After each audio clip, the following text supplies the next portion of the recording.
Hello everyone, welcome back to the common sense study. और दोस्तों आज आप लोग देख रहे होंगे कि हम आज डिसलेक्सिया के बारे में बात करने वाले हैं। तो दोस्तों डिसलेक्सिया की जो है प्रॉब्लम्स काफ़ी ज़्यादा जो है मार्केट में देखने को मिल जाएगी। तो मैक्सिमम जो है स्टूडेंट लोग जो है और मैक्सिमम पेरेंट्स लोग अपने बच्चों को लेकर ये परेशान रहते हैं कि जो बच्चे बहुत ही धीरे धीरे लिखते हैं या जो बच्चे पढ़ने में आनाकानी करते हैं। मैं ऐसा नहीं बोल रहा हूँ कि जो बच्चे जो है पढ़ने में बहुत ज़्यादा मतलब परेशानी करते हैं या पढ़ते नहीं, उनका मन नहीं लगता है। मन का ना लगना पढ़ाई में एक डिफरेंट चीज़ है। और जैसे अगर आपका बच्चा लिखने में थोड़ा सा धीमा है, जैसे आप लोगों ने देखा होगा तारे ज़मीन पर मूवी में कि जो है छोटा सा बच्चा रहता है, दो भाई रहते हैं वो लोग। तो उसमें आपने देखा होगा कि जो है बड़ा वाला भाई जो है बढ़िया स्टडी करता है, क्लास में फर्स्ट आता है और काफ़ी अच्छी स्टडी करता है, लेकिन जो छोटा वाला रहता है उसको जो है डिसलेक्सिया वाली प्रॉब्लम होती है, जिसको आमिर खान जज करते हैं। तो वो मूवी में सिर्फ मेन फोकस इसी पर किया गया है कि आप जो है अपने बच्चों पर अगर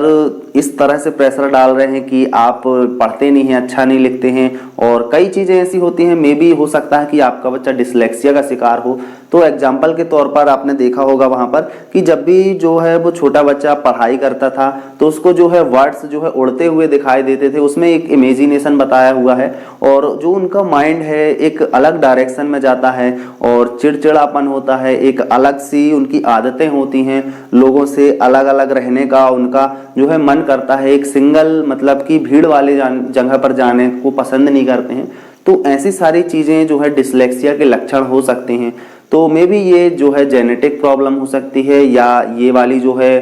हो सकता है नेचुरल प्रॉब्लम हो, आप ही के बच्चे को हो और आगे चलकर ना हो। तो मे भी कुछ भी हो सकता है दोस्तों, काफ़ी सारी चीज़ें होती हैं इसके पीछे, काफ़ी सारे रीजंस होते हैं। क्या रीज़न होते हैं वो तो जो है रिसर्च से पता चलते हैं, लेकिन दोस्तों आप लोगों को सतर्क रहना है। अगर आप पेरेंट्स हैं, आप अगर स्टूडेंट हैं, तो जो भी आपके आसपास अगर कुछ ऐसी इस तरह की चीज़ें आपको दिखाई देती हैं तो आप लोग जो है उनको समझा सकते हैं, इस बात के लिए जागरूक कर सकते हैं कि ये हो सकता है कि अगर आपका बच्चा पढ़ने में ढीला है या कुछ इस तरह की, जैसे मैं यहाँ पर बता रहा हूँ कि उस फिल्म में दिखाया गया था कि तारे ज़मीन पर कि ये सी जो ऐसा बनता है तो वो छोटा बच्चा सी को इस तरह से बनाता था और डी ऐसा बनता है तो वो डी ऐसे बनाता था, ए ऐसे बनता है हमारा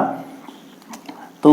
ए को उसको कुछ इस तरह से बनाता था और पी ऐसा बनता था, क्यू बनता था तो उसको पी बनाता, मतलब कि जो वर्ड्स जैसे बनते हैं उसको अपोजिट में बनाता था। तो कुछ ऐसी प्रॉब्लम्स उसको थी। तो ऐसी सारी प्रॉब्लम्स जो है डिसलेक्सिया के लक्षण होते हैं दोस्तों, क्योंकि बच्चे को जो है कॉम्प्रीहेंशंस वाले वर्ड समझ नहीं आते। मतलब कि जैसे उसमें एक एग्जांपल भी दिया था कि जैसे मैंने कोई बॉल को फेंका और बॉल को फेंकते ही जो है बच्चा ये जज नहीं कर पाता है कि जो है बॉल कहाँ आ रही है, कितनी दूरी पर आ रही है, डिस्टेंस कितनी है उसकी, कितनी वेलोसिटी से आ रही है, कितनी स्पीड से आ रही है। तो वो सारी चीज़ें मेज़र नहीं कर पाता है। जब तक गेंद निकल जाती है, जब तक वो इस चीज़ को मेज़र करता है कि कितनी स्पीड से बॉल आ रही है, कितनी स्पीड से उसको उसकी जो है उसको कैच करना है, तो वो सारी चीज़ें उसको पता नहीं लग पाती हैं। तो ये जो है डिस्टेंस, हाइट, ये सारी चीज़ों को एक साथ मेज़र करने में कंफ्यूजन होती है। तो ये भी एक डिसलेक्सिया का लक्षण हो सकता है। अगर बच्चे में आपने देखा होगा कि कई बच्चे ऐसे होते हैं जो कि कैच आसानी से लेते हैं और सिंगल हैंडेडली कैच लेते हैं, लेकिन कुछ बच्चे ऐसे भी देखे होंगे आपने जो दोनों हाथ से कैच लेते हैं लेकिन कैच नहीं ले पाते हैं। तो बहुत सारे रीजंस हो सकते हैं कि डिसलेक्सिया के जो है लक्षण हों। तो मे बी आप लोग जो है अच्छे डॉक्टर से कंसल्ट कर सकते हैं। इसके लिए अच्छे जो है एजुकेटर्स होते हैं, एक विशेष टीम होती है जो इन सब चीज़ों को, डिसलेक्सिया वाले जो है स्पेशल एजुकेटर्स लोग होते हैं, तो उनके पास भी जाकर आप ये बात कंसल्ट कर सकते हैं कि जो है हमारा बच्चा इस चीज़ का जो है आदी है, इस चीज़ों में जो इसका मन नहीं लगता है और कुछ इस तरह की हरकतें अगर उसकी दिखती हैं जो कि यहाँ पर मैंने आपको बताया हुआ है, तो मे भी हो सकता है कि डिसलेक्सिया के लक्षण हो और मे भी हो सकता है कि डिसलेक्सिया ना हो सकता है आपने गलत जज किया हो। तो कुछ भी हो सकता है दोस्तों, लेकिन अगर आप लोग जो है कंसल्ट कर लेंगे तो ये आपके लिए ही अच्छा होगा। और मैं इसलिए ये बात बता रहा हूँ कि डिसलेक्सिया के शिकार जो है मैक्सिमम जो है चाइल्ड होते हैं। बहुत सारे केसेस जो है देखने में आते हैं, इंटरनेट में आप लोग सर्च करेंगे तो बहुत सारे ऐसे एग्जाम्पल्स आप लोग को मिल जाएंगे वहां पर देखने पर कि डिसलेक्सिया के कितने सारे लोग जो हैं, और काफी अच्छे अच्छे लोगों के एग्जाम्पल्स भी हैं जो डिसलेक्सिया के शिकार हो चुके हैं।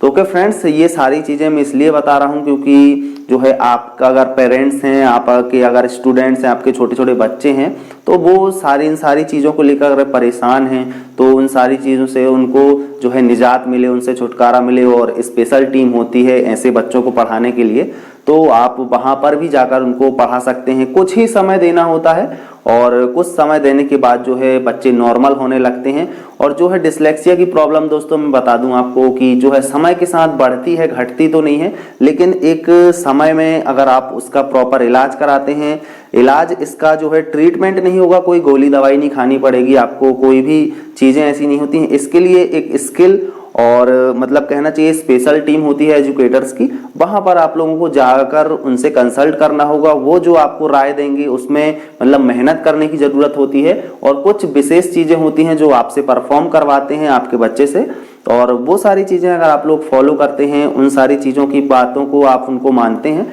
तो यकीन मानिए दोस्तों आपका जो है बच्चा धीरे धीरे जो है डिसलेक्सिया की प्रॉब्लम से निकल सकता है।